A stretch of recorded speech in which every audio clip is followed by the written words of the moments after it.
Everyone, আমি সায়নী আর আমি চলে এসেছি একটা নতুন ভিডিও নিয়ে। যারা আমার চ্যানেলে নতুন তারা কিন্তু সাবস্ক্রাইব করতে একদম ভুলবে না। আমার পেছনের বাড়ির ডেকোরেশন দেখে বুঝতেই পারছো যে আজকে বাড়িটা একটু সুন্দরভাবে সাজানো।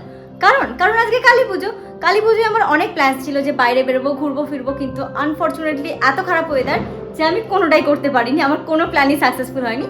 তো কি আছে, আমি বাড়িটা খুব সুন্দরভাবে ডেকোরেট করেছি, দিওয়ালি ডেকোরেট করেছি ফুল দিয়ে, লাইট দিয়ে, প্রদীপ দিয়ে। তো সেটাই তোমাদের সাথে আমি শেয়ার করব, আর তোমরা দেখে আমাকে জানিও যে তোমাদের কেমন লাগলো। তাহলে চলো ভিডিওতে এন্ট্রি করা যাক। এই লাইটগুলো সব আমার বাপি লাগিয়েছে, আজকে সব দড়ি দিয়ে দিয়ে বেঁধেছে। এই প্রদীপগুলো সাজিয়েছি, কিন্তু জ্বালাতে গিয়ে মানে সলতে বানাতে গিয়ে পুরো তেল এদিক ওদিক ছড়িয়ে গেছে। এ দেখো, এতগুলো প্রদীপ আমি আজকে সাজিয়েছি। Just look at this light, এটা কি সুন্দর দেখেছো, পুরো ঘরটা আলো হয়ে যায়। আর যারা আমার এই লাইটগুলো রিভিউ দেখোনি এখন, আগের দিন আমি রিভিউ দিয়েছি, অ্যামাজন থেকে কিনেছি অনেকগুলো লাইট, তো তারা দেখে নিতে পারো এই যে এরকম লাইট আমি কোথা থেকে পেয়েছি। এই যে এই ওয়ালগুলো দেখতে দেখতে ভাবছি ওয়ালটা খুব ফাঁকা ফাঁকা লাগছে, তো ভাবলাম যে আজকে আরেকটু সাজিয়ে দিই গোটা ঘরটাকে সুন্দর করে, যেহেতু সব প্ল্যান আমার ক্যান্সেল হয়ে গেছে। তো বাড়িতে কিভাবে আমি সেলিব্রেট করলাম, আমি ফটোশ্যুট করলাম কিভাবে, সবটা দেখাবো। কিন্তু এই দেওয়ালটাকে ডেকোরেট করে নিই।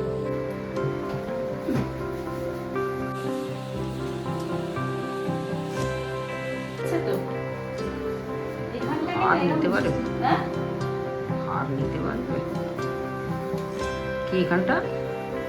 এই জায়গাটাতে না হুকের মতো লাগানো, এটাকে আমাকে না আলাদা করে দড়ি দিয়েই বাঁধতে হবে, জানো।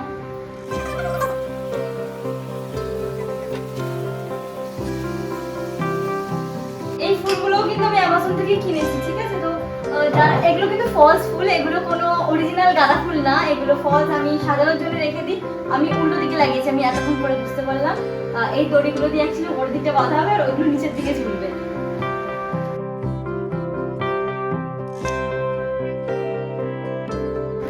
প্রথমে ভাবলাম যে এক প্যাকেটেই হয়ে যাবে, কিন্তু দেখলাম যে 5টা ফুলে খুব কম কম লাগে, তাই জন্য আর একটা ফুলের প্যাকেট বের করলাম। তো এবার বাকি ফুলগুলো সাজিয়ে ফেলি, চলো।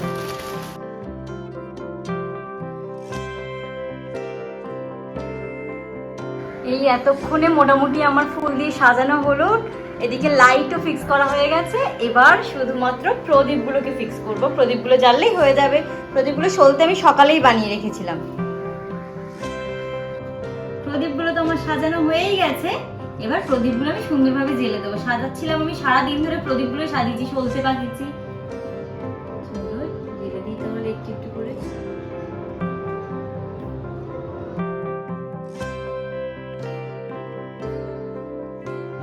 কার কার বাড়িতে এখনো প্রদীপ জ্বালানো হয়? আমার বাড়িতে কিন্তু এখনো প্রতি বছর প্রদীপ জ্বালাই আমরা। যতই ওই মিনিয়েচার লাইট থাক, প্রদীপ জ্বালালে কিন্তু অন্যরকম দেখতে লাগে, তাই না?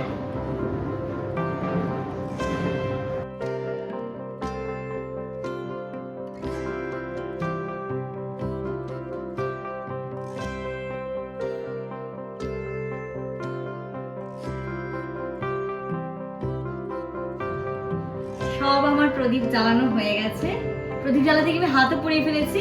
তো আজকের মতো আমার দীপাবলিতে বাড়িতে সাজানো কমপ্লিট। এবার আমি কিছু ছবি তুলবো, আমার দিদি কিছু ছবি তুলবে এই ভিডিওটা যখন এখন করছি। তো এরপর আমরা কিছু ফটোশ্যুট করবো, ফটোশ্যুট করার পরে আর কিছুই করবো না, এরপর খেতে ঘুমিয়ে পড়বো। তো সবাইকে আবার জানাই শুভ দীপাবলি, শুভ কালী পুজো। সবাই খুব ভালো করে তোমাদের দিওয়ালি সেলিব্রেট করো, ফ্যামিলির সাথে কাটো, বন্ধু বান্ধবদের সাথে কাটো, প্রচন্ড মজা করো। আর হ্যাঁ, আমার ভিডিওগুলো দেখতে ভুলো না, আর আমার চ্যানেলটা সাবস্ক্রাইব করতেও কিন্তু ভুলো না। তাহলে আজকের মতো এখানে টাটা, বাই বাই। আর আমি কিভাবে ফটোশ্যুটটা করলাম সেটা তোমাদেরকে দেখিয়ে দেবো, কি কি ফটো তুললাম সেগুলো আমি অ্যাটাচ করে দেবো।